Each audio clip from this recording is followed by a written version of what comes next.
Anong mensahe ang kailangan malaman ng mga Aries mula September 29 to October 5, 2024? Pwedeng nangyayari na to o mangyayari pa lang kung hindi man para sa inyo itong magiging reading, baka para sa someone na malapit sa inyo o sa someone na kakilala nyo mismo. Baka may lumabas na gender mamaya, gawin nyo na lang energy. Masculine at feminine energy. Pwede rin naman na wag nyo nang pansinin yung gender. Hindi ko alam kung anong lalabas, kung positive ba o negative ang magiging reading. Depende sa kung anong mapipick up kong energy mamaya. Kung hindi man mag-resonate sa inyo to, di-adjust nyo na lang ang video, hanapin nyo to kung hindi pa rin dito na. Ito ang last deck. So, magsimula na tayo. Ano masasabi dito?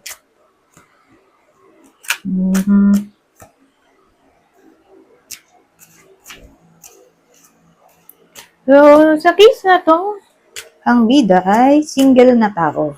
Okay? Dito lang naman. May iba pa naman tayong deck. Kung di kayo single, di adjust nyo na ang video, hanapin nyo na to.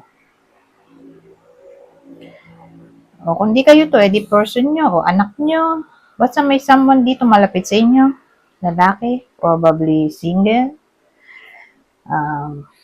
O break lang, pwede rin.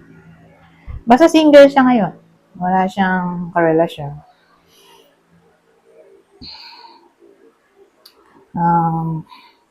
Masaya naman siya bilang single.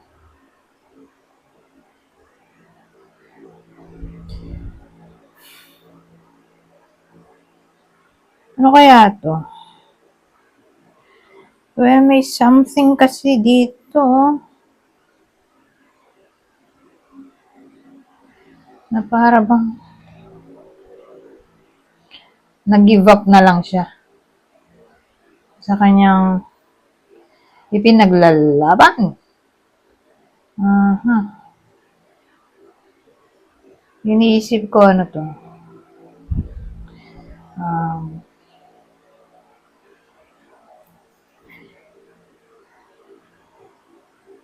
Nag-move on na kasi dito.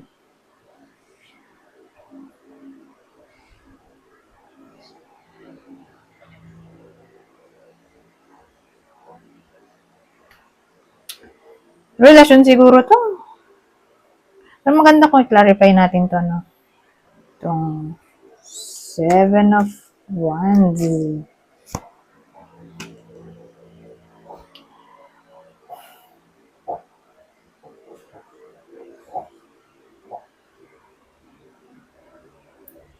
Initiation, nag-give up sa initiation ng pag-communicate.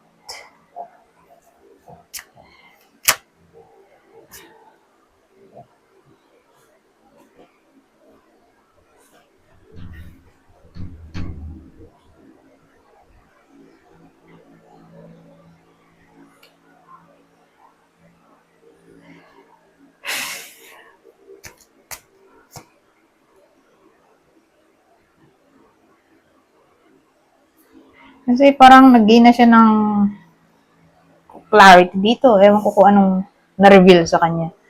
Pero, iniisip ko nga kung saan ba to. Relasyon siguro.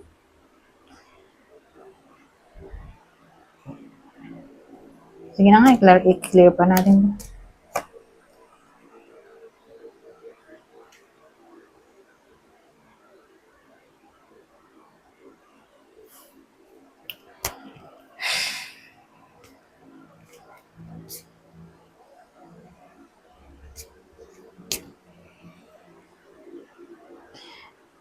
So, ano yan?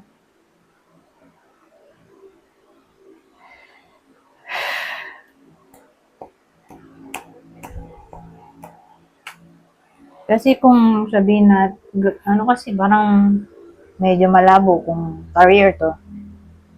Ano yun, nag-give up na lang siya sa career. Pwede rin naman, di ba? may nakaaway ka sa workplace, hindi nag-give up ka na lang. Nag-resign ka na lang o nag-awol. Diba? Pwede rin. Na parang wala ka ng balak bumalik. At mas gugustuhin mo pang maghanap na lang ng bagong trabaho. Kaysa balikan yung nakakasorang boss o ka-workmate. Pero kung relasyon, ganun din naman. Wala na kayong balak makipag-communicate pa. Parang nag-give up na kayo. Nasa process na kayo ng healing. Ayaw nyo nang kausapin. Ayaw nyo nang makita. At ano na lang parang nasa process na kayo ng pag-welcome ng new opportunity sa buhay nyo. Any kind na ng opportunity. Hindi naman kayo namimili. Basta may dumating, tatanggapin nyo na lang. Ganun. Whether opportunity sa work, opportunity sa relasyon. Parang come what may. Kung anong dumating, di tatanggapin nyo na lang, sasaluhin nyo na lang, ganyan. Kung relasyon man to. Parang kung relasyon, wala naman kayong balak palitan agad yung ex.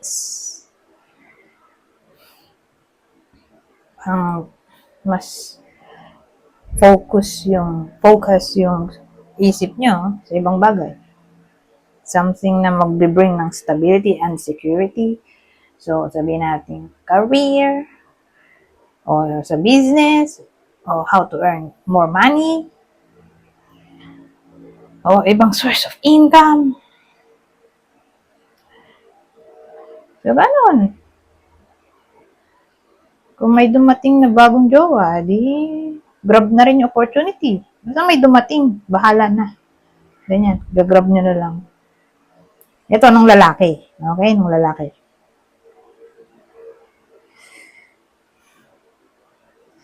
So, ganyan yung dating dito. Kung may nakaway siya sa workplace, so paano nyo malalaman kung para sa inyo ba ito o hindi? O sa kakilala nyo, ito yung nakaaway niya. Aries, Aquarius, kung karelasyon naman, break na sila. Ayaw na rin yung makipagbalikan. Libra, ito yung ex. Virgo.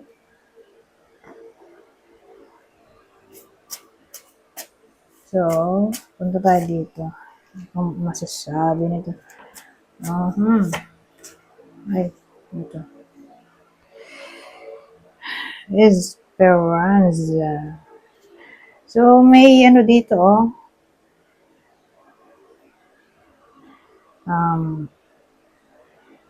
regalo.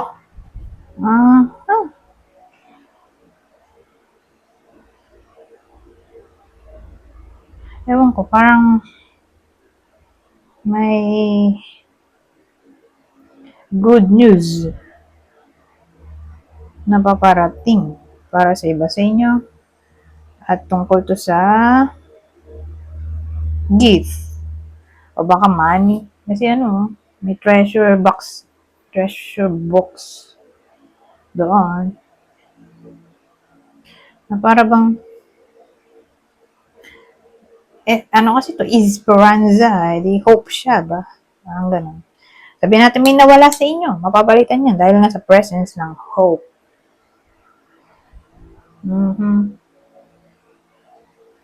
O sabihin natin may tinatry i-manifest ng iba sa inyo. O wish ba? Sabihin natin ito, tungkol siya dyan, sa jewelry, money gift, wish granted. Ang dating, o baka promotion ng gusto, depende sa kung anong dinidesire ng iba sa inyo. Na parang siya, somewhat improvement. Sabihin natin ganon. O pagbabago. Kung ganon man, ayan nga, wish granted. Okay, depende nga sa kung anong gusto nyo mangyari. O i-manifest. O i-wish. Ito na siya. Darating siya. Sa week na to. Mhm. Pero kung gift man to, probably manggagaling sa lalaki. Lalaki yung mag-give. Mhm. So, whether lalaki kayo o babae yung nanonood, mukhang dun manggagaling sa lalaki. Pero, in general na lang, basta gift. Makatanggap ng gift.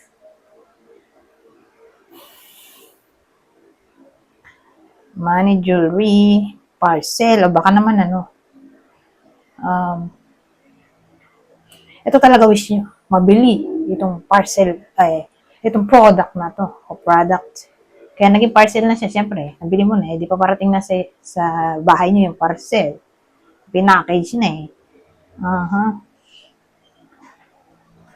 So, depende. Kung ang wish nga mabili ang gusto. Baka yun yung gift sa form ng parcel. O mabili ang something na parang expensive.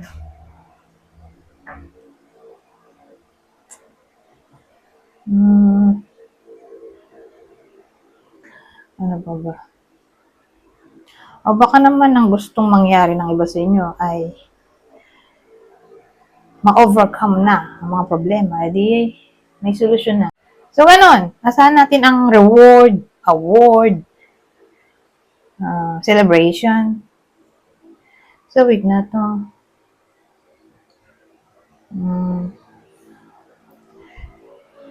O baka naman attention ng gusto. Depende.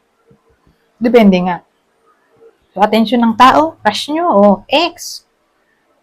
Parang wish granted dito. Anyways. Punta tayo dito. Ito na ang huli.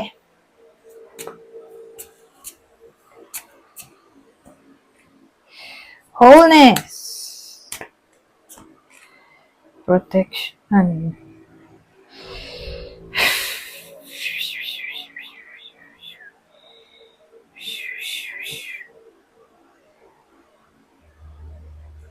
Siguro, tignan. Bago come up sa conclusion, tingnan ang buong picture. Wholeness daw. O wag siguro basta-basta maniniwala. Tingnan muna ang buong picture. Ganon. Sabihin natin may nag-away, wag muna manghusga. Ganyan. O may mag-alok man sa inyo ng something, so bago nyo tanggapin, mag-research muna, mag-investigate. Ganun parang tingnan ang mga evidence, ang detalye. Ganun naprotektahan ng sarili mula sa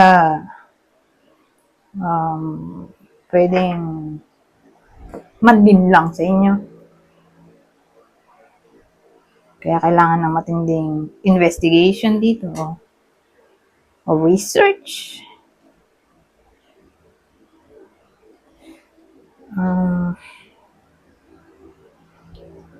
Ano ba?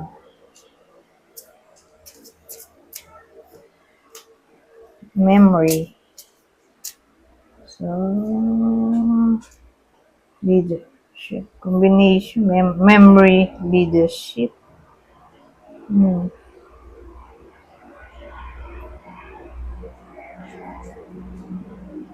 Case-to-case basis to. So, sabihin natin, naging leader kayo. May inilid kayong grupo. Whether friends nyo yan, o ka-workmate, na parang maalala nyo yung nakaraan. Na naging leader kayo. Ngayon, kung hindi naman naging ganun yung sitwasyon, so sabihin natin, may maalala kayong leader, boss nyo, o naging leader sa buhay nyo, na natulungan kayo in times of crisis. Para bang may reminiscing na maaaring mangyari sa week na to. Something to do with leadership. So again, case-to-case basis na. Pwedeng kayo mismo tong naging leader na maalala nyo yung nakaraan na yun nga, naging leader kayo, na parang naging masaya kayo. Parang gusto nyo balik-balikan yung pagiging ganon, leader. O kayo yung makakaalala sa naging leader nyo o boss. So again, case-to-case basis naman. Pwede rin naman akong naging leader kayo. Leader o boss, halimbawa naging ganun kayo. Mataas position nyo dati. O hanggang ngayon, pwede rin. So, expect natin na may makakaalala sa iba sa inyo. Dati nyong katrabaho. O katrabaho mismo. Basta, ang dating may mga ngamusta. Sa iba sa inyo. O baka kayo yung mga musta. Kasi nga, pwedeng case-to-case basis. Ano to pwedeng sa pagitan ng subordinate kung boss o may mataas na posisyon. Ganun, boss at empleyado. Sabagay, may iba naman na empleyado pa rin kahit manager, di ba? Hindi naman siya may-ari kasi ng company. So, basta boss, naging boss, mataas posisyon, saka empleyado, ganun. Subordinate na nga lang. Anyways, hanggang dito na lang. Goodbye po now.